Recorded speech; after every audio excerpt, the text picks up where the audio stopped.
Bonjour, nous allons voir ensemble ce qu'est le bus ASI.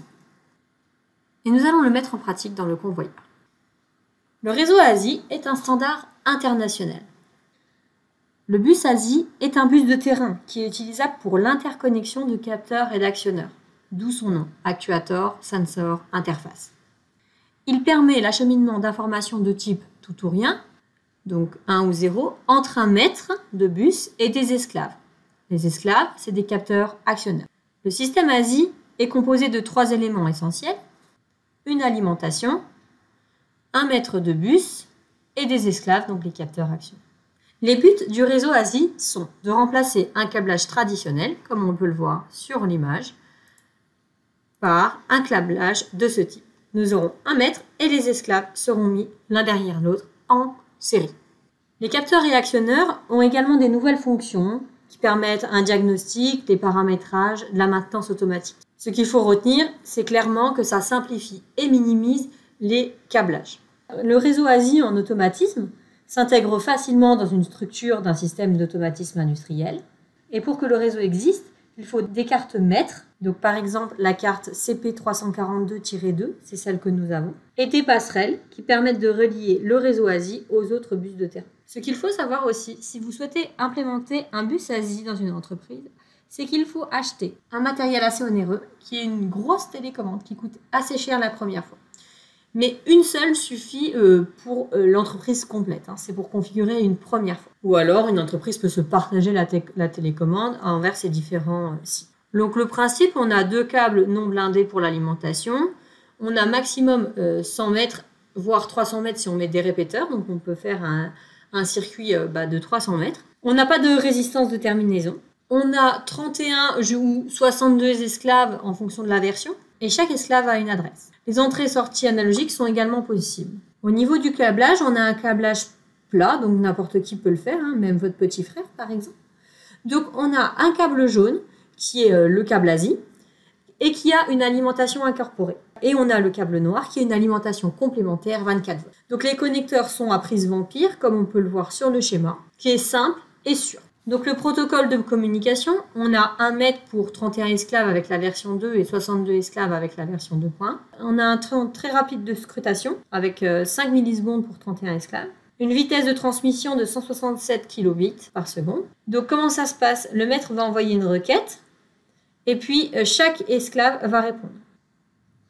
Donc chaque esclave aura une adresse. Initialement, tous les esclaves ont l'adresse 0. C'est pour ça qu'il faudra la télécommande au départ pour affecter l'adresse. Lors d'un remplacement, l'adresse de l'esclave va être remplacée en supposant que ce soit le même matériel. Il n'y aura rien besoin de faire de supplémentaire.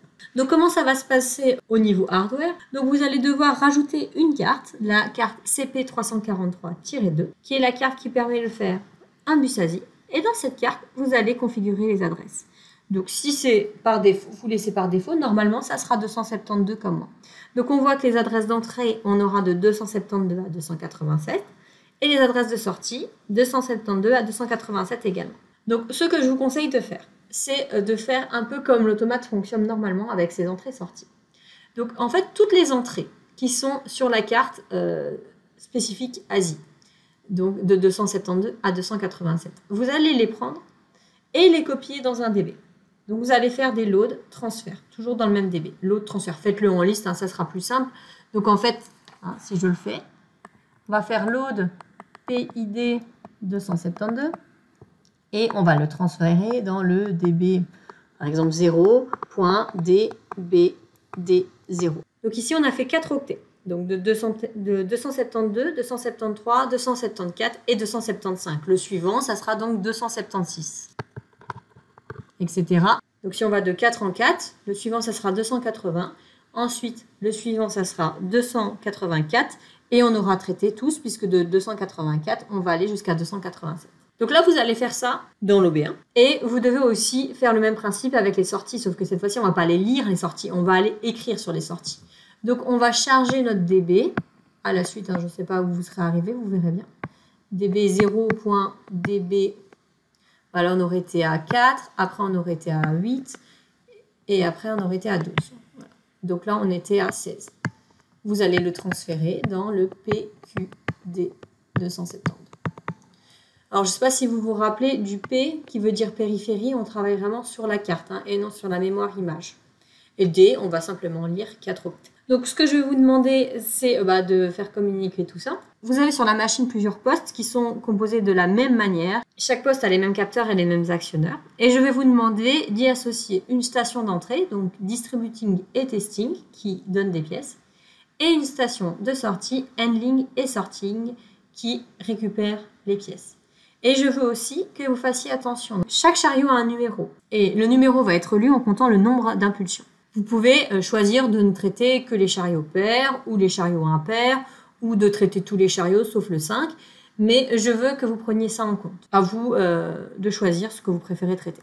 Donc pour chaque poste, vous aurez un capteur qui nous dit que notre chariot est en position arrêt. Un capteur qui nous dit qu'il y a un bourrage au poste d'après. Vous avez un capteur qui nous dit qu'il y a une pièce qui est sur le chariot. Vous avez un capteur pour compter le numéro de chariot. Et vous avez un actionneur qui est la butée.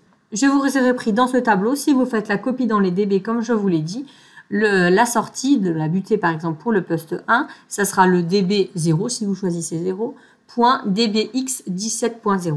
X parce que c'est un bit. Voilà, bon travail.